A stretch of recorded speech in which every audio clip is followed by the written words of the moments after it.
representing Franchise Secrets, Eric Von Horn.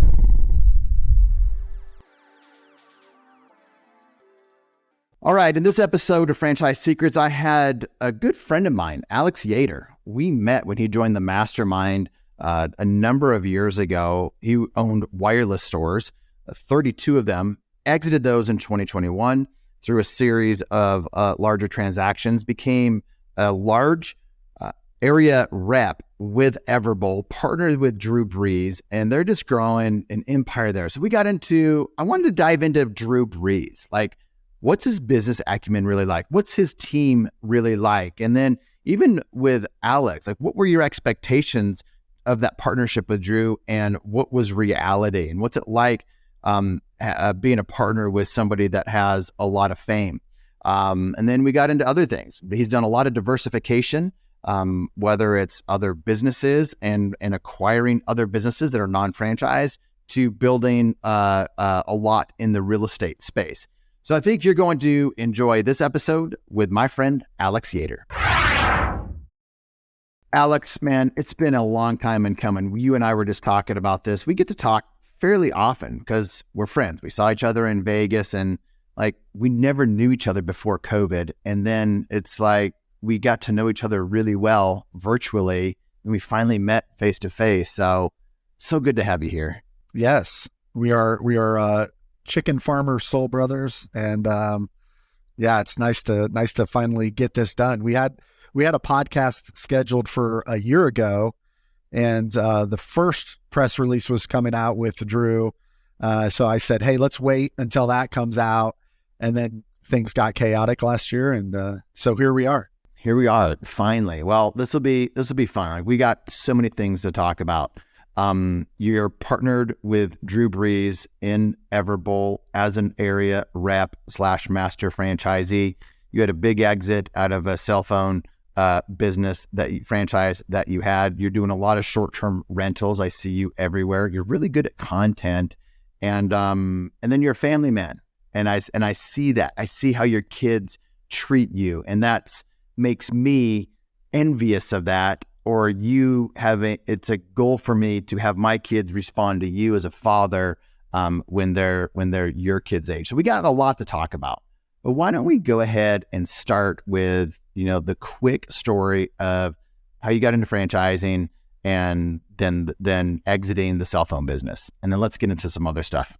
Yeah, absolutely. So got into wireless right around 20 years ago. Back before camera phones, before smartphones. I was a SME, subject matter expert for the camera phones with Alltel back in the day, and worked with Alltel for around a year, and started to hear that if you worked for a franchise or an independent dealer, you just had a lot more access to growth because you're going to be closer to ownership than at the corporate level. So packed up my family and we moved to Columbus, Ohio, and started to work for some independent agents. So really, that's when I started to get into franchising, and worked with a few different independent agents. And that's when I crossed paths with my long-term business partner, Mitch. And we decided 12 years ago, it's coming up on 12 years now, 12 years ago, to start opening up stores in Indianapolis. And so we were working with a company called Round Room, great company in the wireless industry. They've been around for probably pushing 30 years now. And we were a dealer with them, so an independent agent with them. And then they bought Wireless Zone, who's a franchise system. Wireless Zone's been in franchising for a really long time. And when they bought Wireless Zone, we were the first ones to convert over to the franchise system. We were really, we were always champions for them. So anytime they were launching something new, we tried to be the first ones in to that. And usually when we did that, that would lead to benefits on the other side. So we were always brand ambassadors for them as an organization, just great organization. But yeah, we were with Wireless Zone. Wireless Zone franchise grew up to 32 stores through a lot of creative financing, a lot of seller financing. We became known in the Midwest as the first guys you wanted to call if you were selling, because if it wasn't something that we were going to take on ourselves, we could connect you to somebody that would want to sell. And we just were always serving people. Conversion data became really hot, and we were early adapters to conversion data. So it was like door swings that were coming in and who was converting. So we just grew a lot of relationships through that, and just kept growing, got up to 32 stores. And our accountant at the time, I remember him saying, "You're never going to be able to sell all these stores at one time." And that was like, it scared me at first, because it was like, okay, we're going to have to sell these in tranches. So, it was over about a 3-year period. We sold six or seven stores, and then we sold another 6 stores before February of last year. We did our final exit of selling the last 24 stores, and did our exit with not really knowing what we were going to do next. We knew we were going to dabble in Everbowl. We got introduced to Everbowl. The story goes, it was October of 2020. My church was on a mission trip out to the LA Dream Center. And while we were at the LA Dream Center, I had my first acai bowl. And when I was in there, I instantly thought, this is the coffee shop you've always wanted. Because I've always wanted, what I used to tell people was I always wanted a bar. And then when I grew up, I'm like, I don't want a bar. I want a coffee shop, because I just want a place to hang out with my friends and talk business, talk whatever. God said, hey, this is the coffee shop that you've always wanted. And I seen it, and I just started searching, trying to find franchises, because when I love business, I love opening businesses, love supporting people opening businesses. But the first thing I do is I always go to franchises and try to find a franchise that's existing. And started searching and was looking at Tropical Smoothie Cafe. And it was 2 weeks after you had Jeff Fenster on your podcast. And I was like, bro, you got to connect me.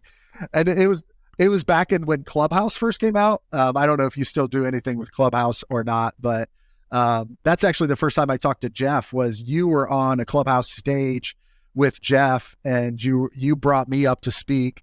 And I don't think I even spoke anything. I just said, Jeff, you got to reach out to me. We need to talk about Everbowl. And that started our journey with Everbowl. We flew out. I took my partner out to San Diego, because he just thought it was dessert, and he didn't understand this is breakfast, lunch, dinner, and dessert.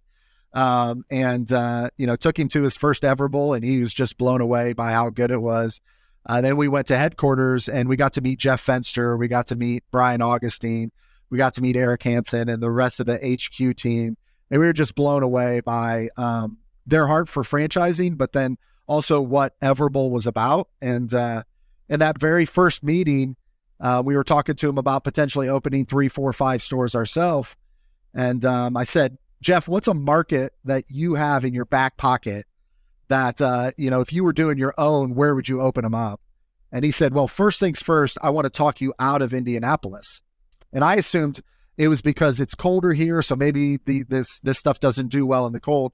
And he said, no, it's not that. He was like, we do great in the cold weather states traditionally. He said, there's a Hall of Fame quarterback that's going to be partnering with Everbowl, and I want to keep Indianapolis open for him. And my partner and I both said, Peyton Manning? And he was like, no, not Peyton Manning. They were like, oh, Drew Brees, because we realized the ties to San Diego and the ties to Indiana with Purdue and stuff. So we negotiated to be able to open just one store in Indiana, because we really wanted one store as a home base. And then we agreed to open stores in Tennessee. And after we agreed to do Tennessee, we just kept having a conversation with Jeff, and that led to the area representative, because I just had friends that were like, I want to open an Everbowl. So we went to Jeff and put together our area representative deal for the state of Tennessee. Did he have ARs at that point, or did you ask him to do an AR? Yeah, Justin Sloan had just done his deal for Texas. So they had already gone through this process.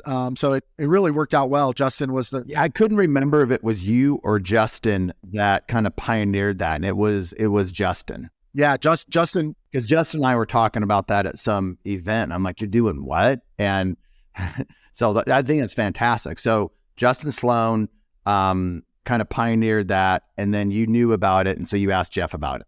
Yeah, absolutely. And just by the way, so listeners, we're talking about started out as a franchisee, and then there was an area representative opportunity, which also can mean a master franchisee, or back in the day when I first started, it was called an area development. All of those things, kind of terms, are interchangeable with some nuances that are technical nuances, but really what that means is Alex and Drew Brees buy an area with his partner Mitch, buy an area, a state, let's call it Indiana, and then they pay whatever basically it's per population or the amount of territories. You pay a price for that whole state, and it's not cheap. And they now are kind of like the mini franchisor in that region or that state or multiple states. They are responsible for different things. Some of those things might be recruiting franchisees, like getting the leads, helping them come through the sales process, helping support them in a variety of ways. So I love the AR model. So I just wanted to kind of pause there to explain specifically when we say AR, that's what we're talking about. Anything to add to that? Yeah, I think that the beautiful part about an AR deal on both sides for the franchisor and for us is, for us, it's all the fun stuff in franchising, in my opinion. That's what we get to do. We get to do the franchise development.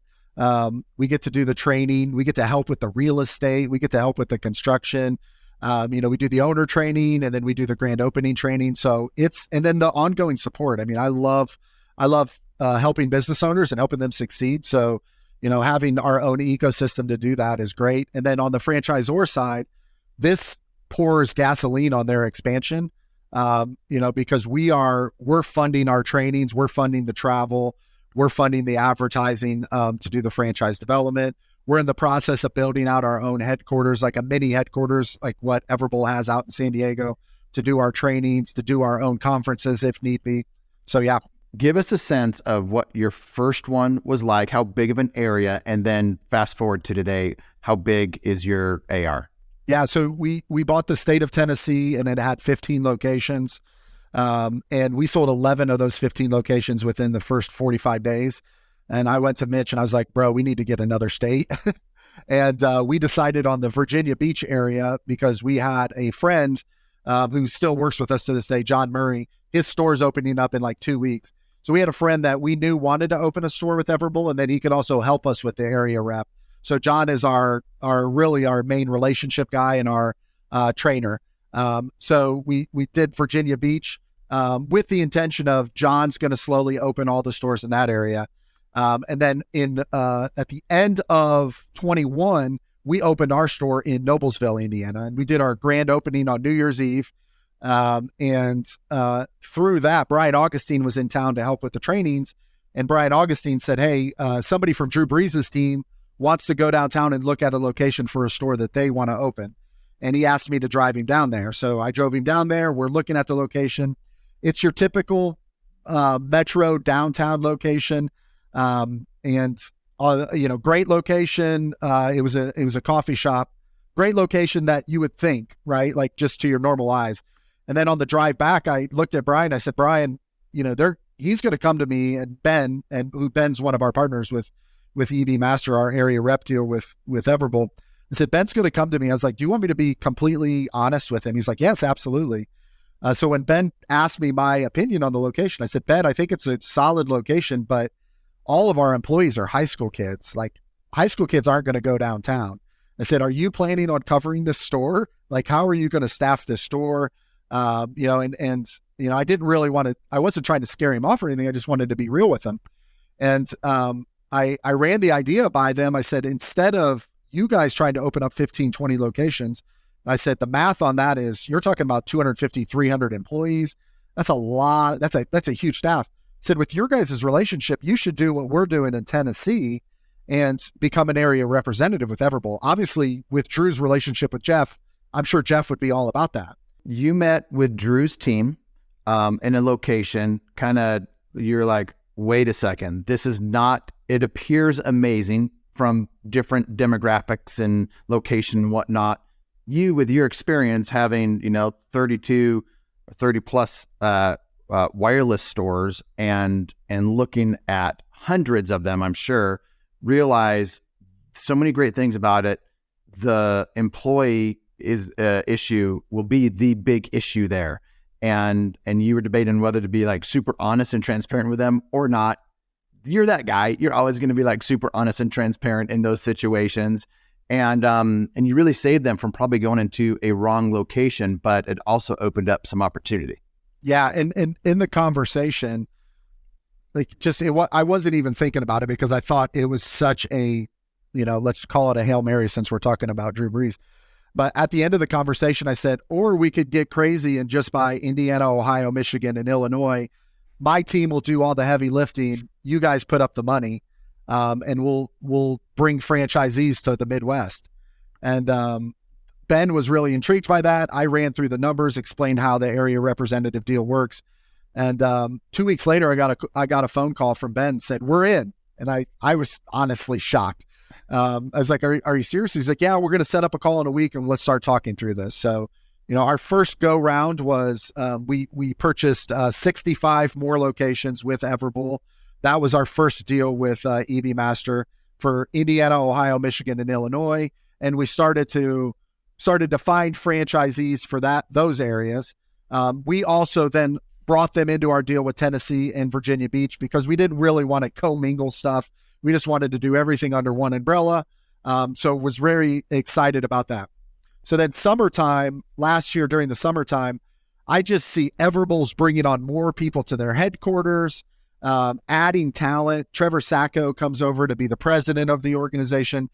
They're adding talent in the marketing department, the operations department. They're beefing up, right? And I'm looking at the numbers that we're putting out of our store, and we're blowing away our projections. I'm looking at some of these franchisees, what they're doing. And I remember having a conversation with, I think it was Eric Hansen.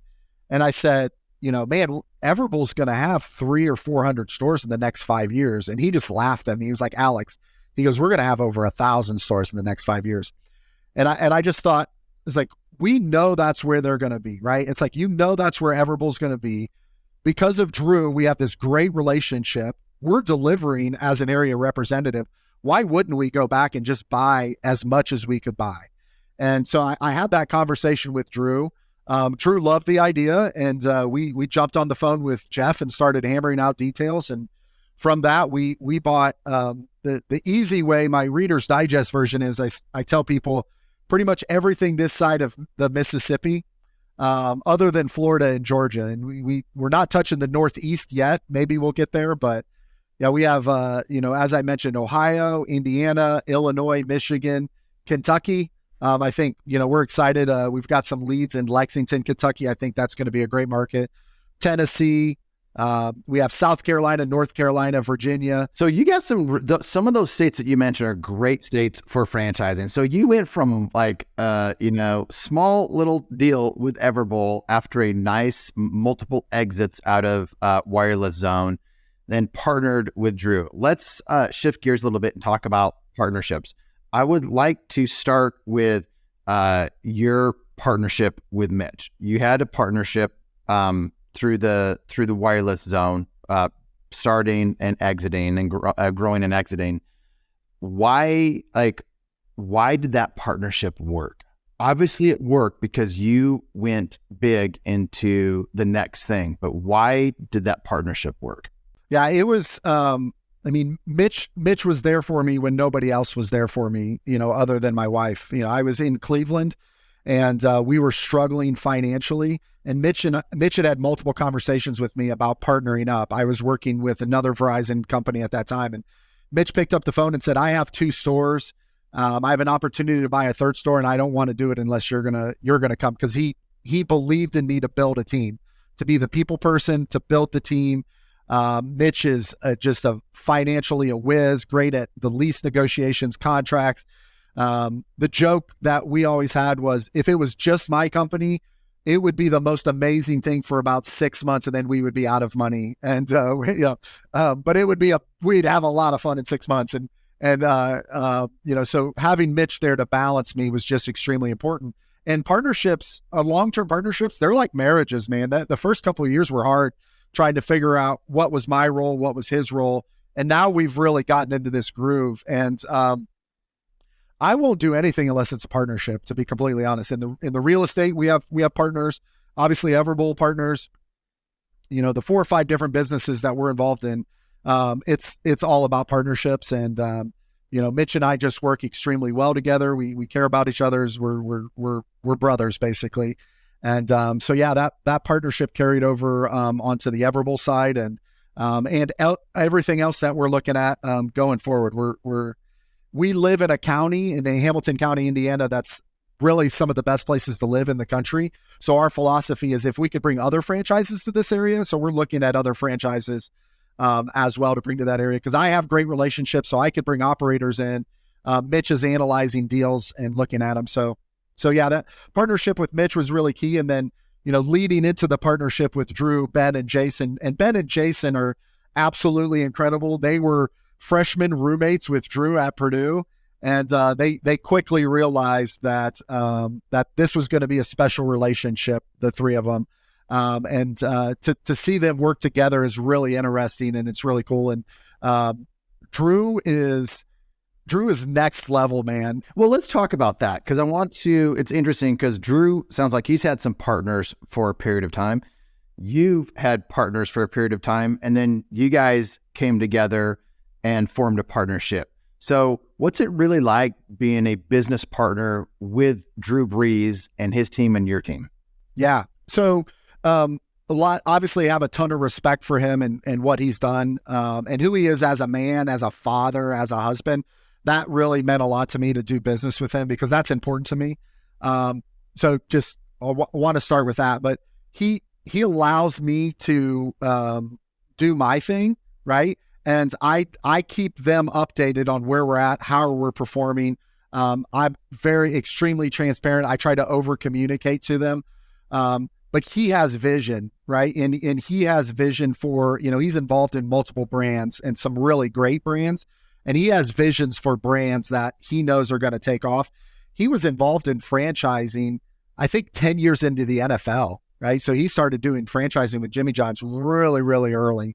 And I like to tell people that if Drew wasn't a Hall of Fame quarterback, one of the best quarterbacks ever, he would have been one of these CEOs of, a next level company. I mean, he's that sharp. You rarely come across people that are very sharp, but then also can inspire others. Like, you just want to follow them. It's like, bro, what do you want to do? I got your back. Right.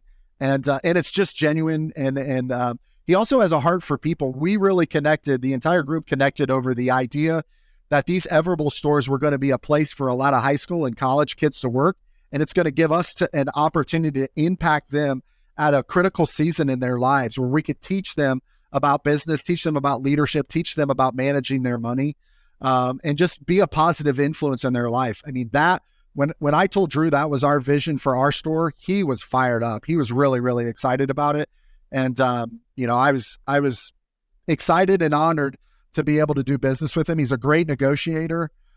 He pushes negotiations, and he's got a lot of experience with doing deals with other brands that he's been able to bring into the negotiations that we had with Everbowl. Attention, franchisors and franchisees. There are two really important resources that I want to share with you that will help you avoid costly mistakes and increase your enterprise value. The first is our free Facebook group. It's a community that has over 4,000 franchisees and franchisors in it. When somebody asks a question, they get honest and authentic answers from multiple perspectives. You can join the group for free over at franchisesecrets.com/Facebook. The second resource I want to share with you is if you're a franchisee and you want to be around a community of successful Zs and other brands and in other industries, this is why I created the Franchisee Mastermind. If you want access to the best single and multi-unit owners to know what they're doing, or if you want to be around other multi-brand owners, then you'll want to check out my Franchisee Mastermind. The reason why people join is they want access to my Rolodex, my connections, to each other. They want a shortcut success, both short-term and long-term. Links will be in the show notes or at scalablefranchise.com. What's the most surprising thing about Drew and his business acumen that you've experienced? The quickness when it comes to numbers, right? And then, I would say just the ability to recall other business transactions. We talked about, if we opened up more stores locally, how would we handle the debt with that? And he knows when to use his capital. He knows when to use bank capital. I would just say the money side of it and understanding, not like when to use other people's money and when to use his own money. What is, from an expectation standpoint, anytime you are getting into business with someone that is well known like him. I'm sure there are certain expectations that you have and they have, and I'm sure that they want to be protective and lower expectations. Like, Alex, you're not going to get me, I'm not going to be answering the phone every day. So what were some of those initial conversations like? And then how has that played out? Yeah. So one of my favorite things is a lot of times when we sign a franchisee, I'll shoot him a text message and ask him to record a quick video. So he'll record a personalized message that I'll send to people. So I didn't, early on, we had a transparent conversation around the idea that I was not going to put a lot of heavy lifting on him at all. I had confidence in the Everbowl brand, that, even without Drew promoting and pushing this, that we would do really well. Now, a lot of times, these leads that come in, it's a husband or wife that was a huge Drew Brees fan, and his name came across it, and he's involved with this franchise, and they were excited about it. So, even indirectly, he's led to a lot of the leads that we've had in our system. So, but yeah, the understanding that I brought to him was, and I brought to the group was, we're not looking for a lot from you. He's very excited about this latest deal that we've done. And our hope is that he's going to, potentially jump on your podcast. He's going to be jumping on with Jeff Fenster and his new podcast, to promote what's going on. But yeah, I look at him as more as the visionary guy, the deal guy. And then me and my team are going to do the majority of the heavy lifting. I love it. Anything else around Drew before we kind of shift gears to other things, whether it's like him and his team, maybe it's just the structure of how that actually works in the real world? Because we see all these famous people that own franchises and they're the face of it, but there's a team behind them. So is anything that you can give the audience of like, here's what a team behind a famous person really looks like? Yeah, and that's really the cool part. Like Jason and Ben, you could see the relationship, and that's a long-term 20-plus year relationship, and those guys are fiercely protective of Drew and Drew's name and Drew's brand. So that's something to understand and respect and honor. If you ever have an opportunity, and I've been, I don't know why, but for really the last 12, 13 years, I've worked with a lot of professional athletes. My very first professional athlete I worked with was Evan Turner. I helped him get a cell phone.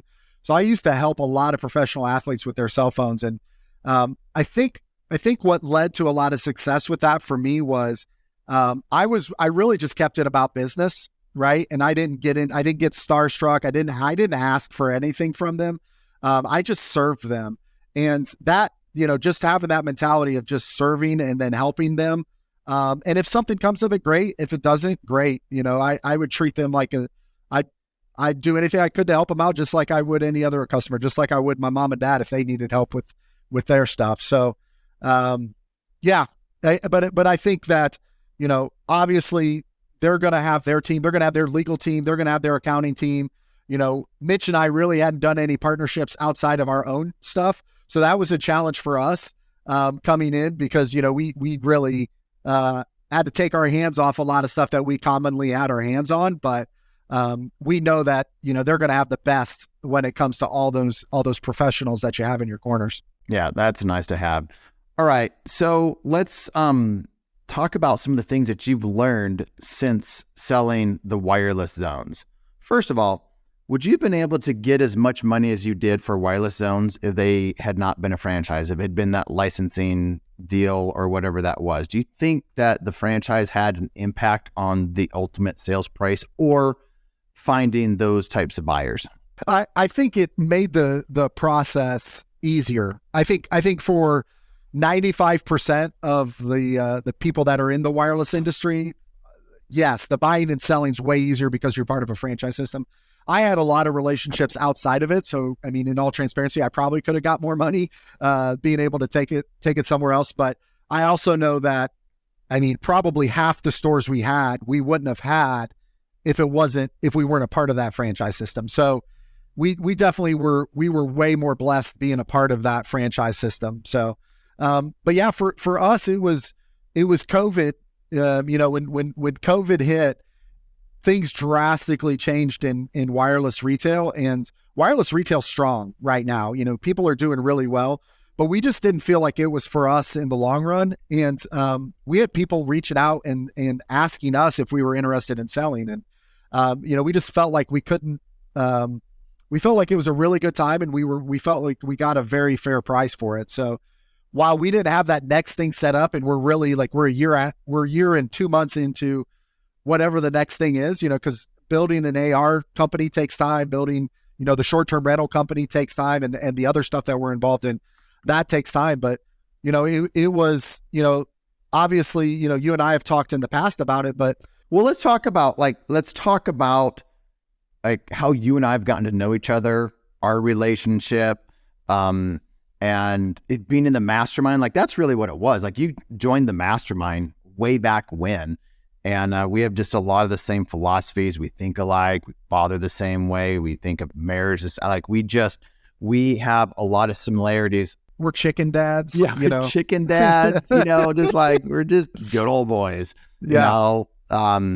But yeah, I mean, and all of these conversations that we've just had about your partnership with Drew, like, as you're saying it, I'm like, oh, I remember a conversation that you and I had. You're like, hey, do you have a minute? And I'm like, sure, because that was really interesting to me. So I've seen this evolve. I've seen that partnership go from an idea and then evolve into an actual partnership, into an empire where you got what you guys are building today. So that's been so fun. But let's go back. You joined the mastermind. We get to know each other, and I know that that's had some impact on you. So let's talk about the type of impact the mastermind or members in the mastermind have had from you, or being in the right network. Yeah, and it was Jeff Swackhammer is the one that introduced me to the group, and Jeff Swackhammer is his family's been inspiring. His family's been in the short-term rental business for 20 plus years. They were like VRBO's 100th customer or something, which is just absolutely ridiculous. But yeah, I was in the mastermind groups, and then I'm always pointing people to your Facebook page and the mastermind groups. In the mastermind groups, like, yes, you bring a lot of value, Eric, but it's the other members and it's the relationships of people that are involved in other brands, but not only involved in other brands, but involved in other investment avenues that I never really had my eyes open to. And, I mentioned the Baines, Melissa and Todd Baines. They inspired me because they were involved in 2 or 3 different brands.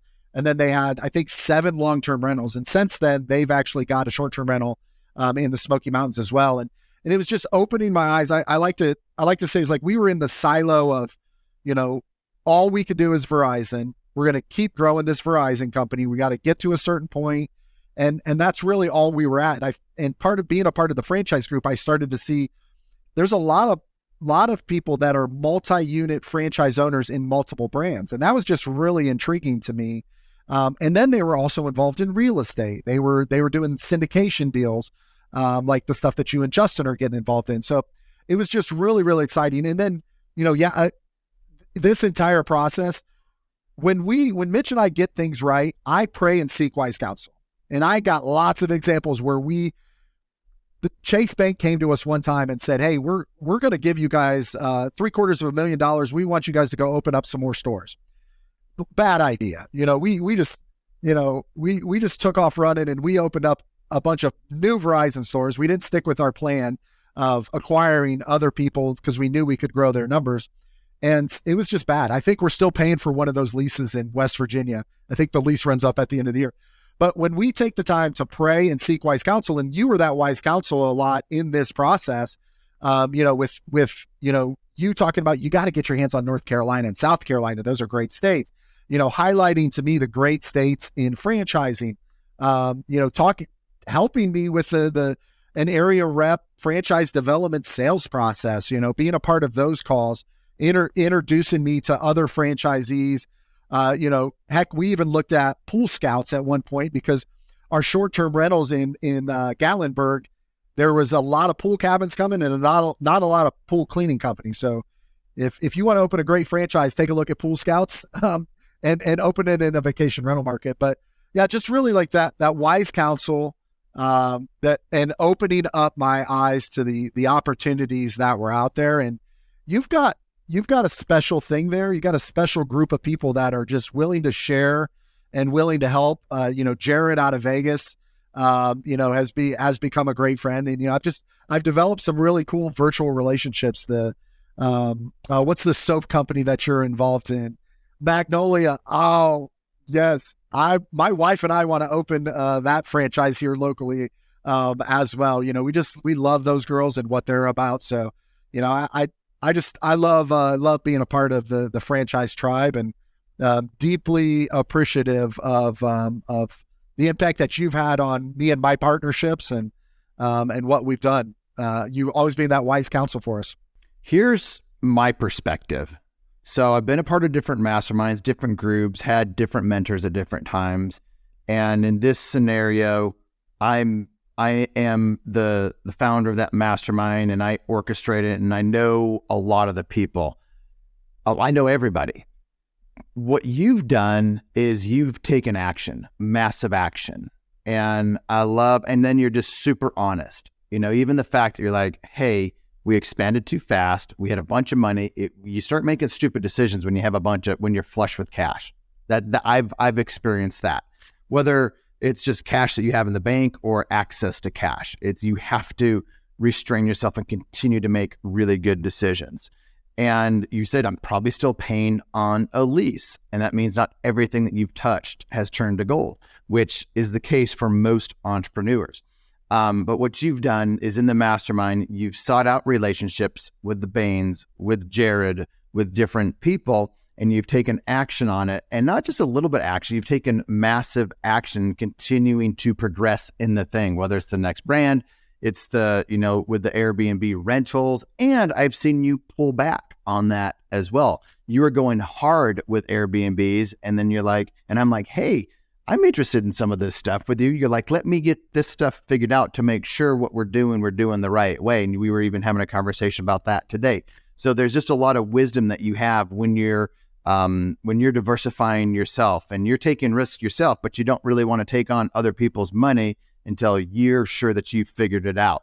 So with that said, give us some insight into your real estate portfolio with short-term rentals, because you started, when did you start building that? Where are you today, and where are you going? Yeah, so 2021 is when we started Impact Vacation Rentals. Our very first property we bought in Pigeon Forge, and we kept it for 9 months, and we flipped it, and we did really, really well with it. And right along that same time, we bought a house in Chattanooga, took advantage of 10% down loans. So we didn't have to put a lot of money, great interest rates. Those, all of our interest rates are sub 4.25%. So, we haven't acquired anything with these crazy interest rates, here recently. But we have, 4 in Tennessee, 3 in the Smoky Mountains, 1 in Chattanooga. And we have 4 in Branson. Branson, Missouri came from the idea of looking for opportunity zones, because we had capital gains after the sale of our Verizon stores. And, a great course of action with that is to put that money in an opportunity zone. The homes that were being built in Branson, Missouri qualified as an opportunity zone. So we went there. And then we now have 3 in North Carolina. Just absolutely love our North Carolina properties. Those are the ones with all the waterfalls. And just absolutely adore going there. So what's next for us on the real estate side is property management. We are taking on some clients property management wise. And I thought back to our days at Verizon and how we grew, and we grew through acquiring organizations. So we're in talks to acquire a couple of different organizations on the property management side. And I feel like when we do those acquisitions, that'll help us grow, because we already have the team in place. I was talking to my partner, Matt Nesbitt, who runs our real estate team. And I told him, I was like, buddy, I'm not going to stop wanting to grow. So you need to put the CEO hat on and be ready to grow a team, because I think I could keep bringing opportunities our way. And, it's like John Maxwell said, if you're a 7 out of 10, that organization's only going to grow to the level of the leader. So I'm challenging my partner, Matt. I was like, bro, you got to grow, because I'm going to keep bringing stuff our way. So we love vacation rentals. I mean, honestly, at early 2020, my wife and I got together and we made a dream list and a prayer list. And the things on there was we wanted to have homes that we could go visit, because we have 4 sons, 3 teenagers and a 5-year-old, and we love to travel. But wouldn't it be better if we stayed at a place that we didn't have to pay for? Because other people are paying it by paying rents. So that was really the heart behind it. And it's been a massive blessing. It's a lot of fun. We just remodeled a house in North Carolina, redecorated, and my family was there for a week working on it. So the entire family, it's a family affair, and we have a lot of fun doing it. My wife does a lot of the decorating and a lot of the design stuff. And it's a lot of fun because my partners, obviously Mitch and his wife and Matt and his wife are, just dear friends. So we get to do this together. Where do people find because you have a Facebook group with your rentals? Anyone that's interested in, you don't have anything to sell. So this is just, I want you to give that Facebook group or the website so people can see what you're doing. Because a lot of people are in franchising. Franchisees are listening to this and they're like, man, I wish I was getting more diversified, whether it's other brands or real estate. And so what's that group or website? Yeah. So first I would say, find me on Facebook or Instagram, just Alex Yeater. There's only one other Alex Yeater out there, and he's in New Orleans, and he's like 17 years old. And of course I connected with him and I keep in touch with the kid. So I'd love to connect with anybody there, whether it's for, to talk about real estate or Everbowl and opportunities with Everbowl. Our vacation rental website is impactvacations.co. .com was taken. And we feel like .co is like the new edgy thing to do anyway. So Impact Vacations. And if you search Impact Vacations, we have a couple of different Facebook pages. We have a last minute deals page where we really promote last minute opportunities. And then we have our marketing page on Instagram and on Facebook. Well, I love what you've done. You're building an empire. You're doing it through partnerships, which is what I love. And so I appreciate you coming on the podcast today, my friend. Yeah, thank you for the opportunity, man. Really appreciate it. Thanks for listening to the Franchise Secrets podcast. Links to everything can be found over at franchisesecrets.com. And if you want my help with anything from starting your own franchise to growing your current franchise business, please visit scalablefranchise.com.